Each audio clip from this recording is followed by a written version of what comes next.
ونتوكل عليه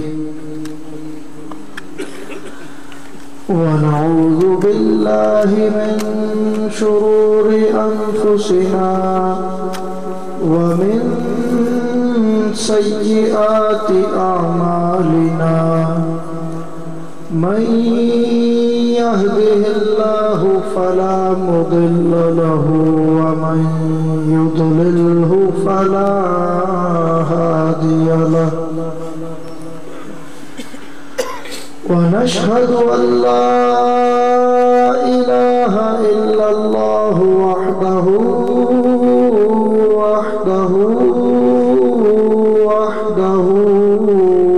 لا شريك له ونشهد أن سيدنا ومولانا وملجانا ومأوانا محمدا عبده ورسوله أما بعد فأعوذ بالله من الشيطان الرجيم بسم الله الرحمن الرحيم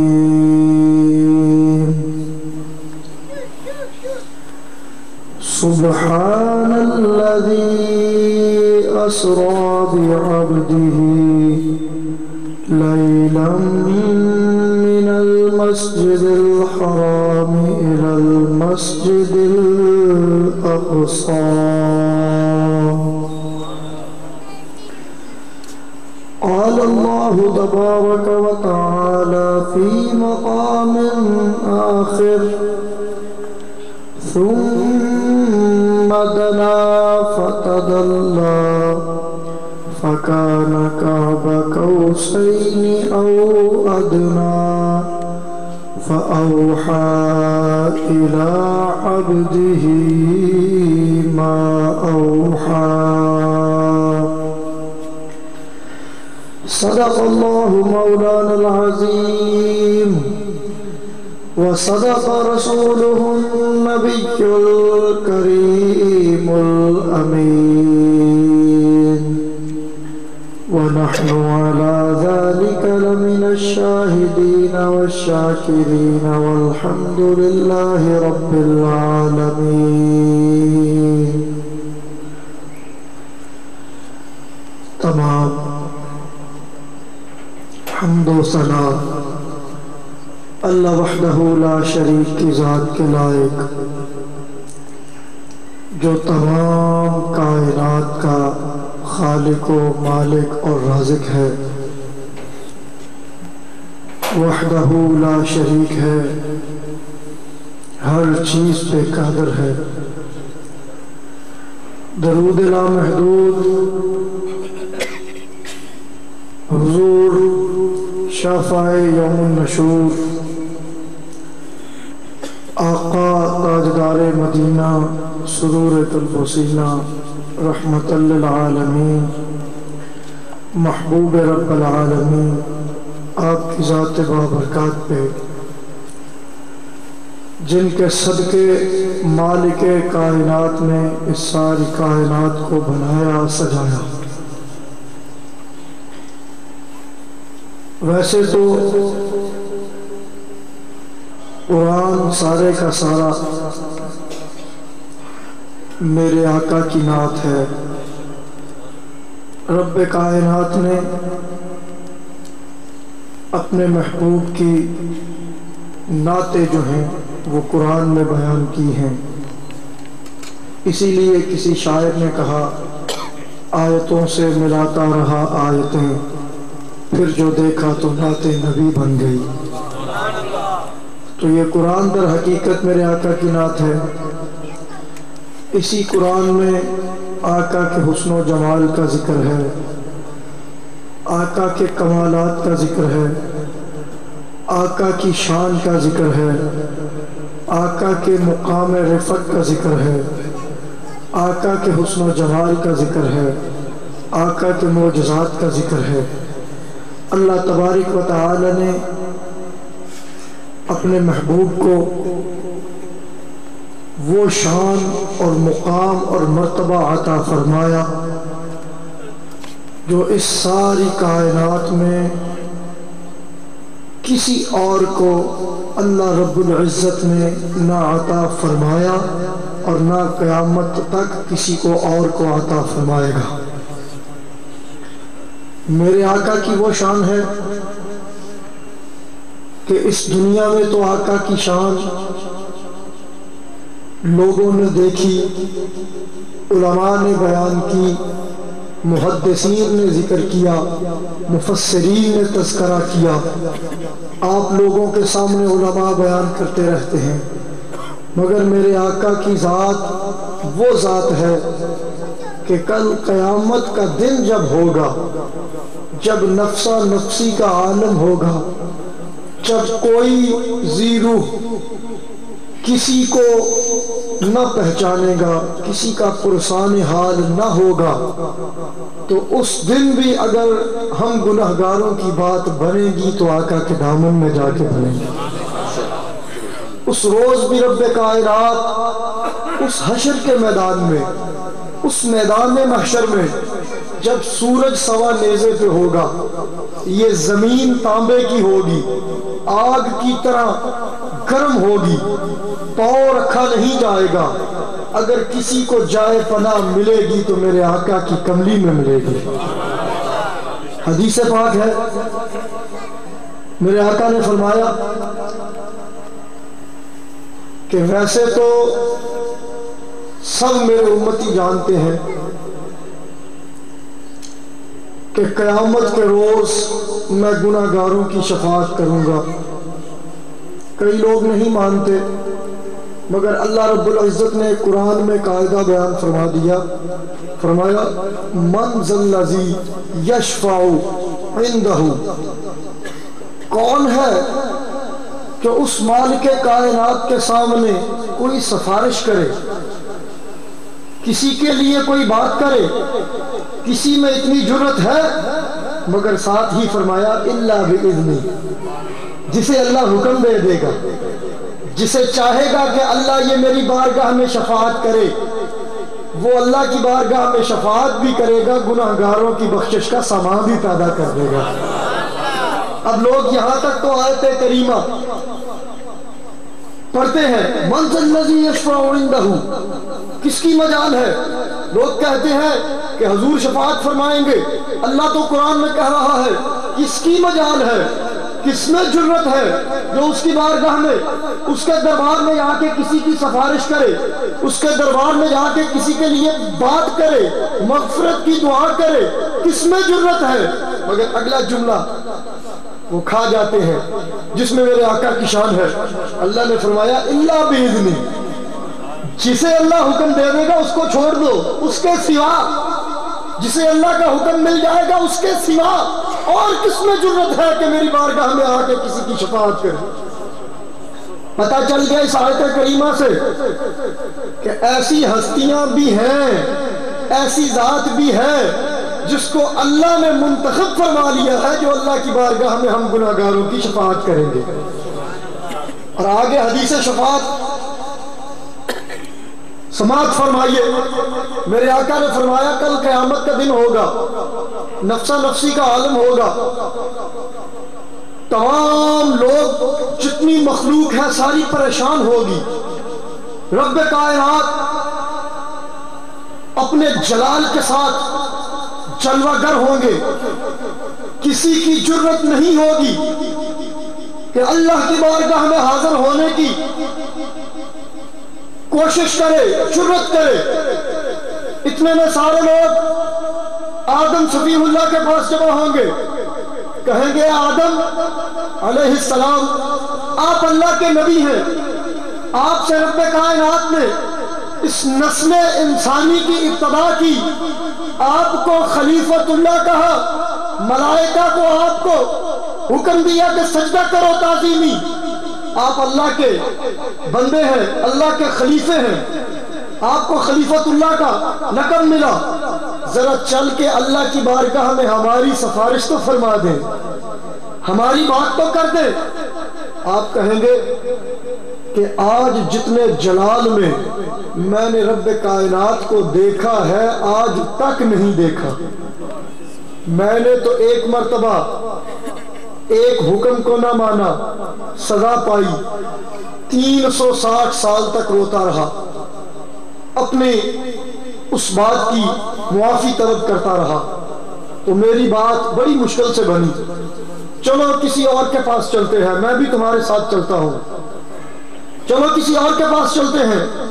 نوح علیہ السلام کے دربار میں آئیں گے، آ کے پھر یہی کہیں گے کہ اے نوح علیہ السلام، آپ اللہ کے رسول ہیں، اللہ کے نبی ہیں، آپ کو اللہ نے نبوت کے منصب پر سرفراز کیا، ذرا ہماری بات تو اللہ کی بارگاہ میں بنا دیں، ذرا سفارش تو فرما دیں۔ وہ بھی یہی جواب دیں گے۔ پھر وہ چلیں گے موسیٰ علیہ السلام کے پاس، ابراہیم علیہ، تمام انبیاء سے ہوتے ہوئے عیسیٰ علیہ السلام کی بارگاہ میں پہنچیں گے اور آ کے کہیں گے کہ اے عیسیٰ، آپ اللہ کے محبوب نبی ہیں، رسول ہیں، ذرا ہماری بات تو بنا دیجئے، ہماری سفارش تو فرما دیجئے۔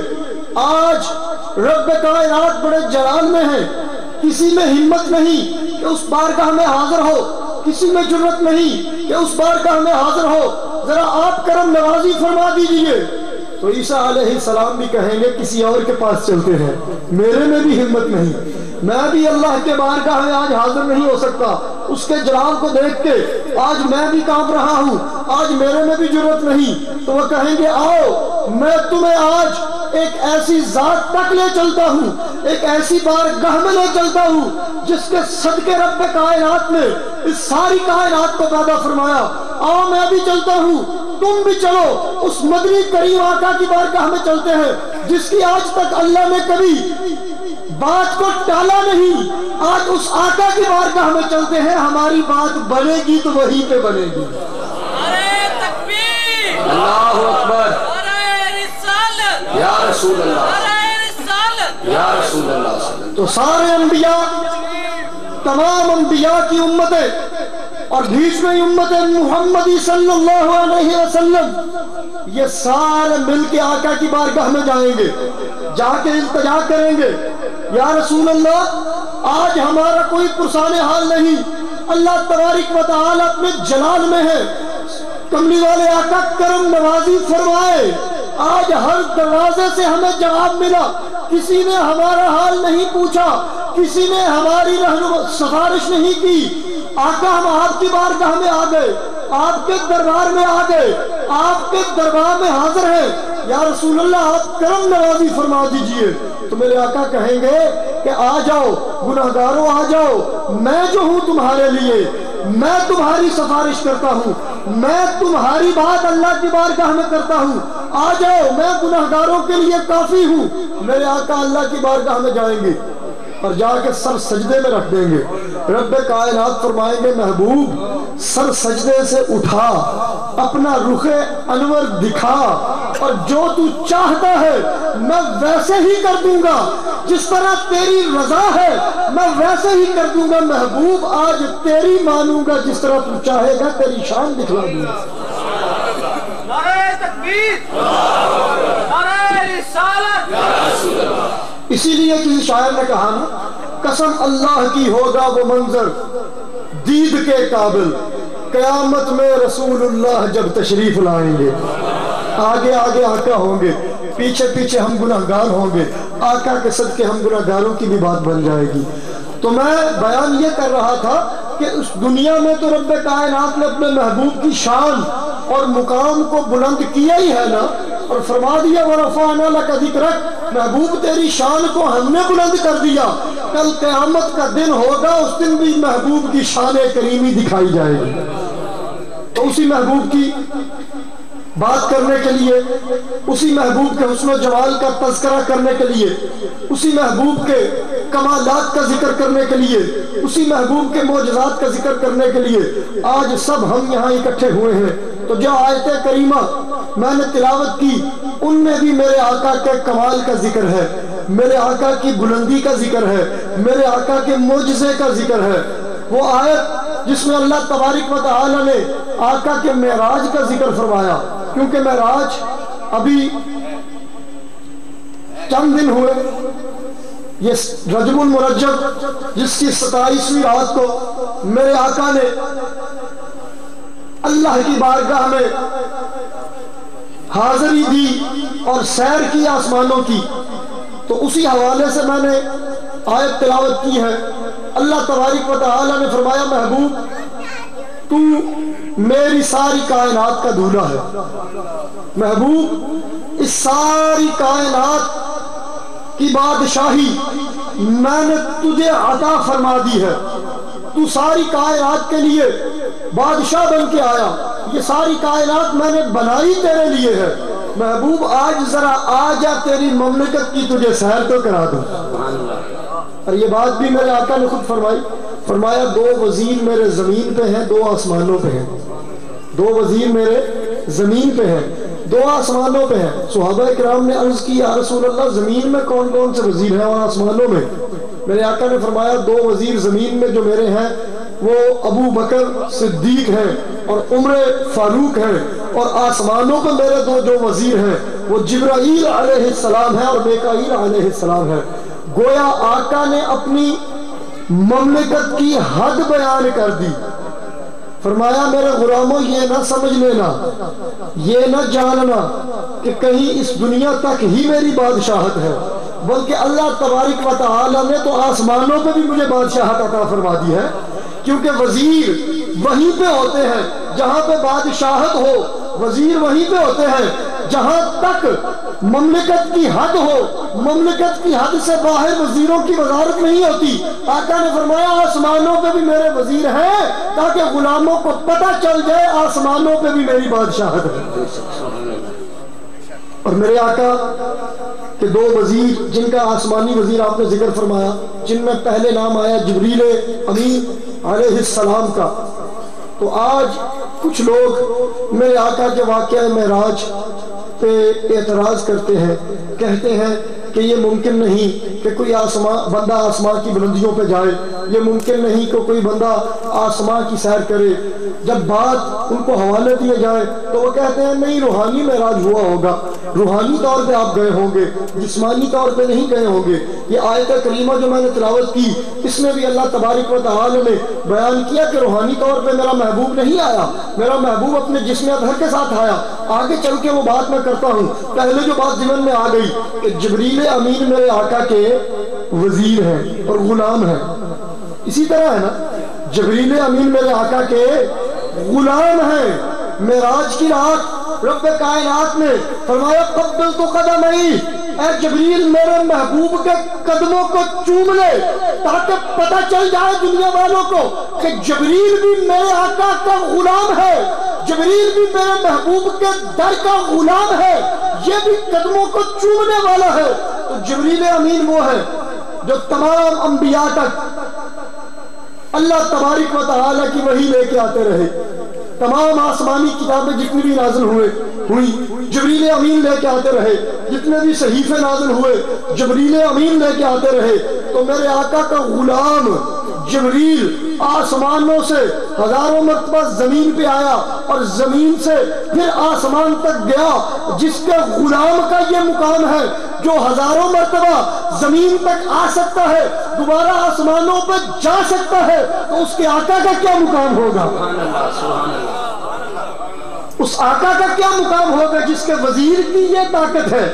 وزیر اعظم کی کیا طاقت ہوگی؟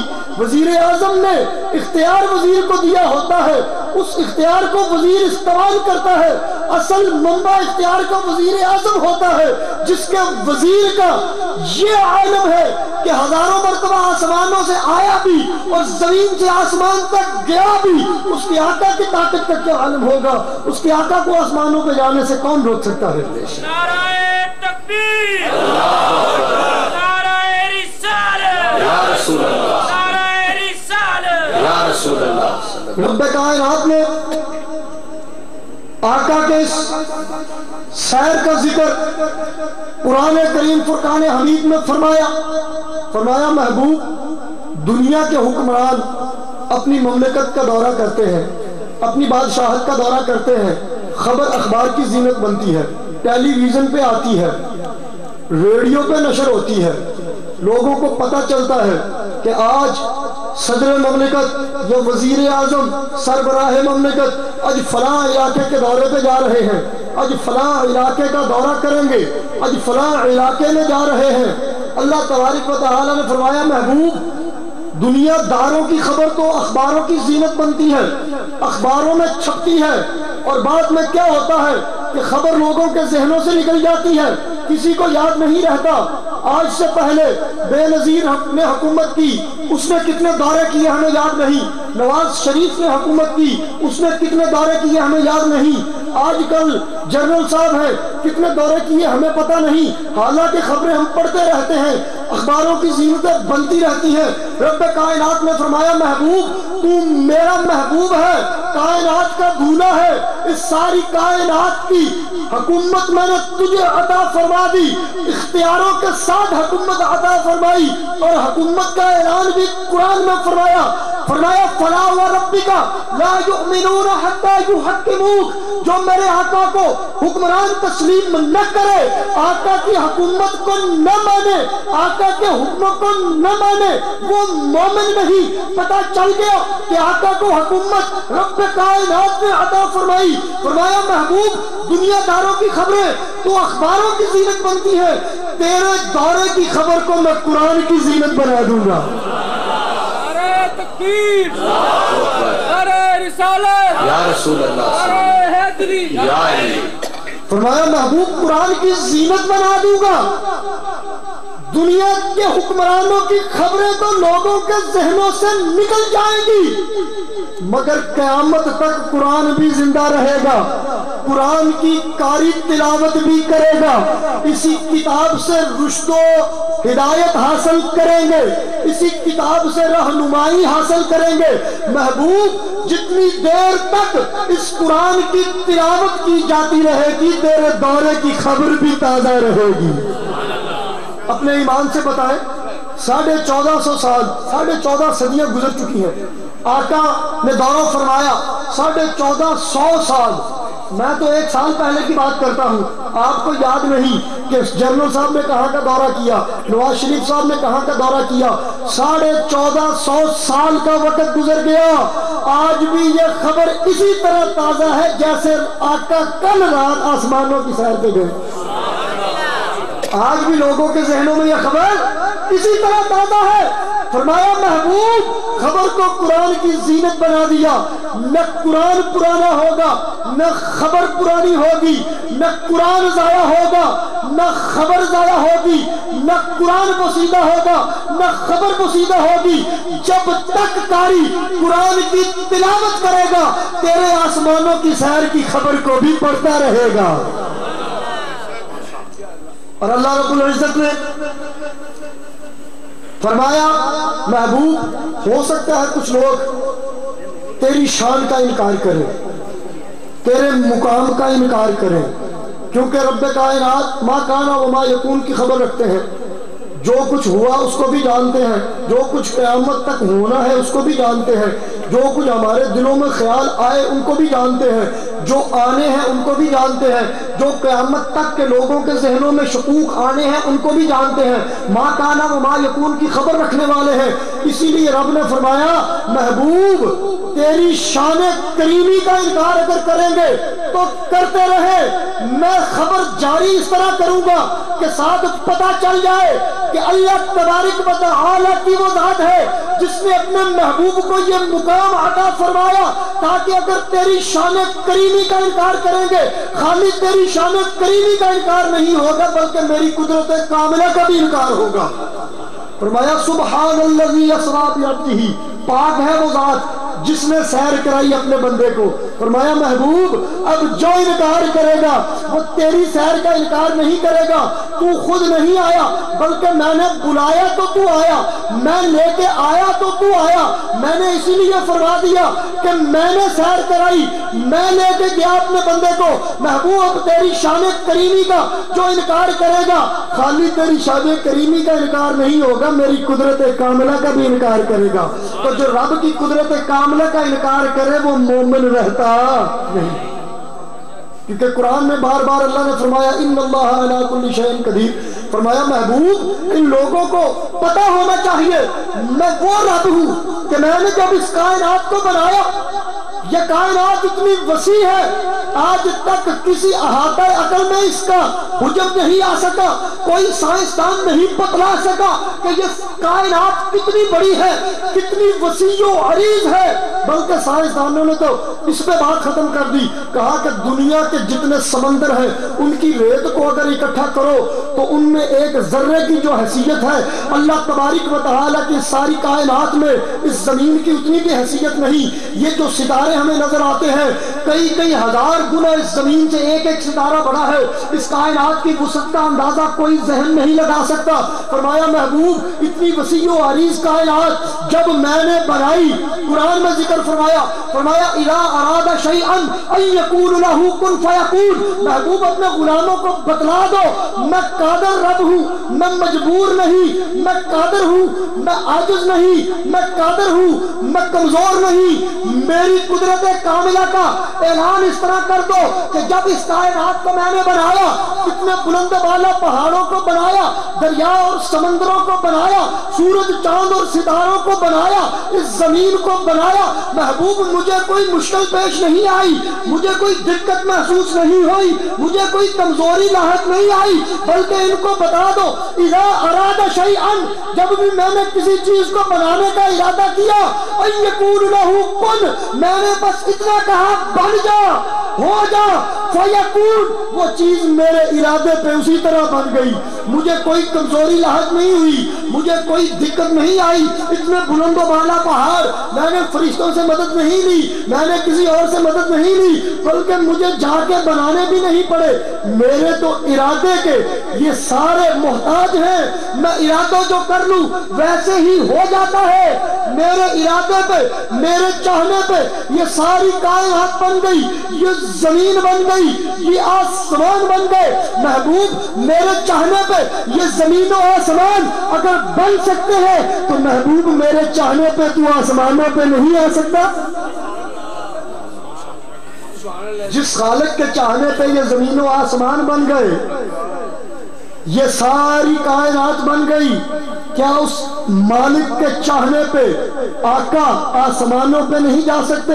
فرمایا محبوب نے آسمانوں پہ آنا ہے، محبوب کی سیر کا ذکر ہے. اللہ تبارک و تعالی نے فرمایا سبحان الذی اسری بعبدہ، پاک ہے وہ ذات جس نے سیر کرائی اپنے بندے کو. اب یہاں پہ جو عبد ہی لفظ بولا یہ بڑا جامع لفظ ہے. آج لوگ یہ کہتے ہیں روحانی میں راج ہوا. آقا روحانی طور پہ گئے، جسمانی طور پہ نہیں گئے. آقا آسمان کی بلندیوں پہ جسمانی طور پہ نہیں گئے، روحانی طور پہ. کئی اعتراض کرتے ہیں.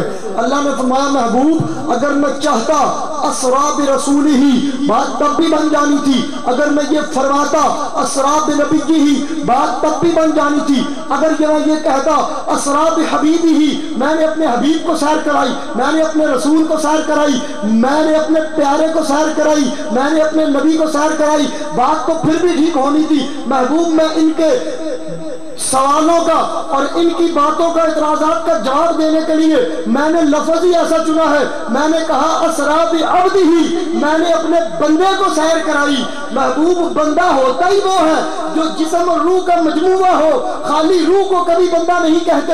مفسرین نے اس بات کی تفسیر بیان کی اور قرآن کی بہت ساری آیات جو ہے وہ یہاں پہ دلیل کے طور پہ بیان کی کہ فرمایا کہ کبھی روح پہ بندے کا اطلاق نہیں ہوتا اور کبھی خالی جسم پہ بھی بندے کا اطلاق نہیں ہوتا. جب بندے کی روح قبض ہو جاتی ہے یہ کہتے ہیں مردہ پڑا ہے، یہ کوئی نہیں کہتا بندہ پڑا ہے. محبوب جب خالی روح ہو تب بھی روح کی بات ہوتی ہے. ابد ہوتا ہی وہ ہے، بندہ ہوتا ہی وہ ہے جو روح اور جسم کا مجموعہ ہو. محبوب میں نے لفظ ہی ایسا جامع بولا ہے تاکہ تیرے غلاموں کو پتہ چل جائے محبوب روحانی طور پہ نہیں گئے بلکہ اپنے جسم اطہر کے ساتھ آسمانوں پہ گئے. نعرہ تکبیر، نعرہ رسالت، نعرہ رسالت. فرمایا جبریل جی رب جلیل ذرا جا میرے محبوب کو تو لے آ. جو حکم رب جلیل. فرمایا جبریل اکیلے مت جانا، میرے محبوب کائنات کا دولہا ہے، محبوب نے آج دولہا بننا ہے تو باراتی ساتھ ہونے چاہیے، 70,000 ملائکہ کو ساتھ لے جاؤ، پوری جماعت چلی جاؤ۔ یا اللہ ٹھیک ہے، سنو جبریل میرے محبوب کو لے کے آنا ہے۔ دنیا کے حکمران دورہ کرتے ہیں، کوئی ہوائی جہاز پہ، کوئی ہیلی کاپٹر پہ، کوئی کاروں پہ، عالی شان موٹر گاڑیوں پہ۔ جبریل میرے محبوب نے آسمانوں کو دورہ کرنا ہے، سواری بھی ایسی لے کے جانا جس کی دنیا میں مثال ہی نہ ملے، جو سواری بھی لاجواب ہو۔ یا اللہ کون سی سواری؟ جنت میں چلے جاؤ، وہاں سے براق لے جاؤ، جنت کی سواری لے جاؤ۔ ٹھیک ہے یا اللہ، جس طرح حکم جبریل امین نے جنت سے براق کو لیا، 70,000 ملائکہ کی جماعت کو لیا، آقا کے دربار میں حاضر ہو گئے، آ کے کھڑے ہیں۔ یا اللہ تیرا محبوب آرام فرما رہا ہے، تیرا محبوب آرام فرما ہے۔ یا اللہ کس طرح جگاؤں کہیں گستاخی نہ ہو جائے، کس طرح محبوب کو بیدار کروں، کیونکہ آواز دینا جو ہے یہ تو قرآن میں تو نے بیان کر دیا کہ جو محبوب کو آواز دے کے اس طرح پکارتے ہیں، بلاتے ہیں، حجرے سے باہر بلاتے ہیں، ان کو ادب نہیں، کیونکہ قرآن کی زینت اس آیت کو بنا دیا۔ فرمایا نعرہ تکبیر، نعرہ رسالت، شان مصطفیٰ، آستانہ علیہ شرف شریف۔ ان الذين يغضون اصواتهم عند رسول الله اولئك الذين امتحن الله قلوبهم للتقوى لهم مغفرة واجر عظیم۔ آگے فرمایا ان الذين ينادونك من وراء الحجرات اکثرهم لا يعقلون۔ قرآن میں یہ ضابطہ بیان کر دیا کہ جو میرے محبوب کو آوازیں دے کے بے آرام کرتے ہیں، جگاتے ہیں نیند سے، وہ سارے کے سارے جو ہیں بے عقل ہیں، عقل سے آری ہے۔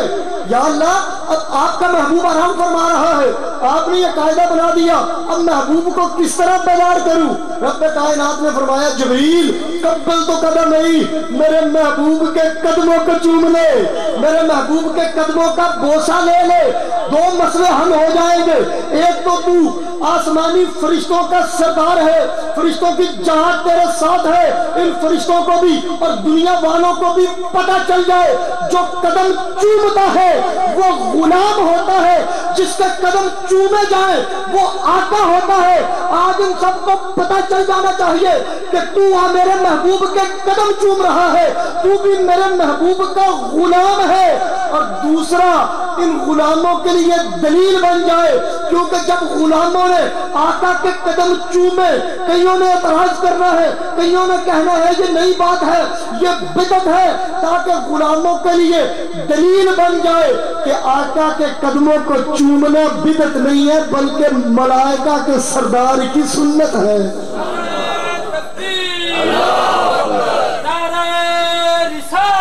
یا رسول اللہ،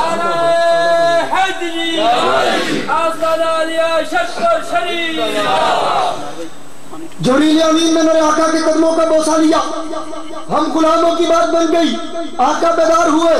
فرمایا جبریل کس طرح آئے ہو؟ عرض کی یا رسول اللہ ان اللہ اشتاق الی لقائک یا رسول اللہ، اے محبوب، اے اللہ کے حبیب، اللہ تبارک و تعالی آپ کی ملاقات کا مشتاق ہے، آپ کی ملاقات کا منتظر ہے، جلدی کیجئے میں آیا ہوں آپ کو لینے کے لیے۔ تو میرے آقا نے تیاری کی، اپنی وہ لیل کی زلفوں کو سوارا، ما زاغ البصر کا کاجل لگایا، آقا نے تیاری کی، جبریل امین نے براق پر سوار کیا، 70,000 فرشتے ساتھ چل رہے ہیں، مسجد اقصی میں گئے۔ مسجد اقصی میں جب پہنچے تو تمام انبیاء نے میرے آقا کا استقبال کیا، میرے آقا کے استقبال کے لیے کھڑے ہیں۔ میرے آقا نے انبیاء کو امامت کرائی، نماز پڑھائی۔ انبیاء کا مسجد اقصی میں پہنچنا اس بات پر دلالت کرتا ہے کہ انبیاء اگر اپنے مزارات میں بھی چلے جائیں تو انبیاء زندہ ہیں، مزارات میں جا کے مقید نہیں ہوئے، بلکہ جب جہاں چاہیں جا سکتے ہیں، کیونکہ زیادہ تر انبیاء سوائے چند کو چھوڑ کے باقی سب کے سب 1,00,000 کم و بیش 24,000 اپنے مزارات میں جا چکے ہیں، مگر مسجد اقصی میں سب کے سب حاضر ہیں، میرے آقا کا استقبال کر رہے ہیں۔ اللہ رب العزت نے فرمایا کہ اے لوگو جان لو، میرے نبی نبیوں کو مردہ تصور نہ کرنا. میرے محبوب بندے جو ہوتے ہیں, میرے نبی اور رسول جو ہوتے ہیں, یہ محض پردہ کرتے ہیں, پردہ کر کے اپنے مزارات میں جاتے ہیں, اپنے مزاروں میں جا کے ویسے ہی زندہ ہوتے ہیں جیسے ظاہری دنیا میں ہوتے ہیں. ان کو مردہ تصور نہ کرنا. یہ جب چاہے, جہاں چاہے, جس وقت چاہے جا سکتے ہیں. تو انبیاء کا اگر یہ عالم ہے تو جو تمام انبیاء کا امام ہے اس کا پھر کیا مقام ہوگا, اس کی پھر کیا حیثیت ہوگی, اس کی پھر کیا شان کریمی ہوگی. انبیاء کی امامت کرائی.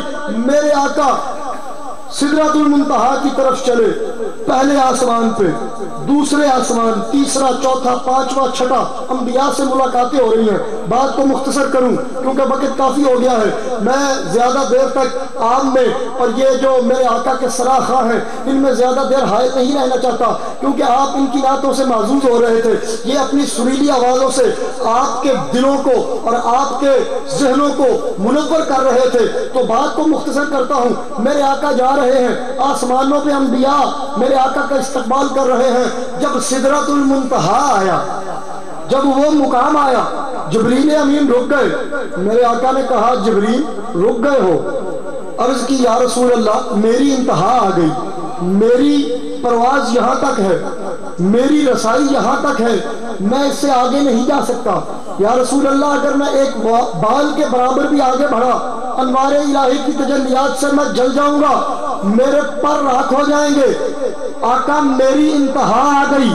اب بات یہ ہے کہ اگر آقا جبریل امین کو ساتھ لے کے آگے جاتے تو کیا جبریل امین جل جاتے؟ یہ تو اکیلوں کی بات ہے نا.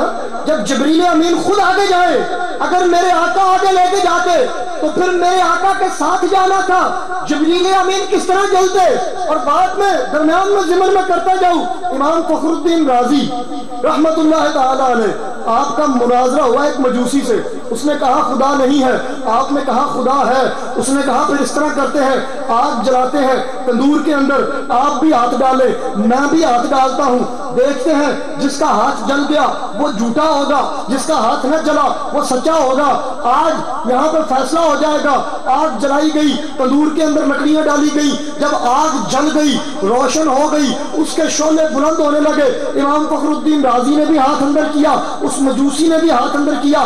جب ہاتھ باہر نکالا, مجوسی کا ہاتھ بھی ٹھیک, امام فخر الدین رازی کا ہاتھ بھی ٹھیک, دونوں کا ہاتھ جلا نہیں. آپ نے اللہ کی بارگاہ میں عرض کی یا اللہ میں تو تیرے محبوب کا غلام ہوں, تیری قدرت کاملہ اور تیری وحدہ لا شریک ہونے کا اعلان کرنے کے لیے, ثبوت دینے کے لیے میں نے یہ کام کیا. میرا بھی ہاتھ نہیں جلا, اس مجوسی جو تیرے پہ ایمان نہیں رکھتا اس کا بھی ہاتھ نہیں جلا. یا اللہ یہ کیا ماجرا ہے, لوگ کیا کہیں گے؟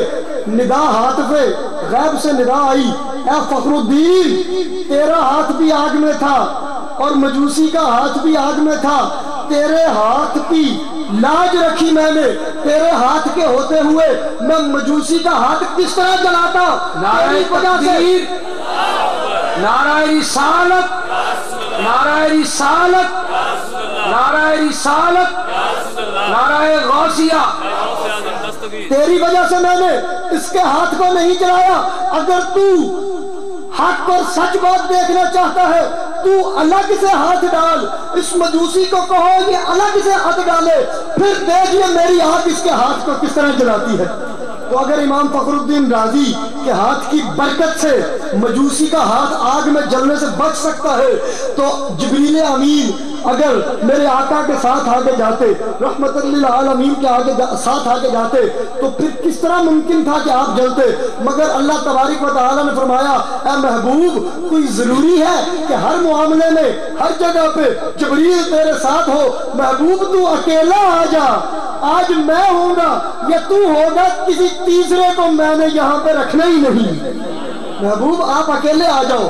اور دوسری بات نکتے کی جو فرمایا, محبوب اگر جبریل تیرے ساتھ عرش اعلیٰ تک آ گیا سدرہ سے آگے بھی آ گیا، لا مکان تک آ گیا، تو کل کو لوگ اعتراض کریں گے، وہ کہیں گے کہ جبریل لے کے گئے تھے، جبرائیل رستہ بتلانے والے تھے، انہوں نے مکے سے ساتھ لیا، مسجد اقصیٰ تک لے کے چلے، مسجد اقصیٰ سے ساتھ لیا، پہلے آسمان تک گئے، پہلے سے دوسرا، تیسرا، چوتھا، پانچواں، چھٹا، ساتواں، سدرۃ المنتہا اور لا مکان تک بھی لے گئے، عرش اعلیٰ تک بھی لے گئے۔ آقا کو پتہ نہیں تھا، آقا جا نہیں سکتے تھے، جبریل آئے، آ کے لے کے چلے گئے۔ اللہ نے فرمایا محبوب جبریل کو یہاں چھوڑ دو، یہ جو ساریاں تیرے لیے آئی، یہ براق جو جنت سے آیا، یہ رف رف جو جنت سے آیا، ان کو بھی یہاں چھوڑ دو تاکہ دنیا والوں کو پتہ چل جائے کہ میں اللہ کا حبیب ہوں، میں جبریل کا محتاج نہیں، میں براق کا محتاج نہیں، میں رف رف کا محتاج نہیں، میں اللہ کا حبیب ہوں۔ اللہ نے مجھے اتنی طاقت عطا فرمائی ہے،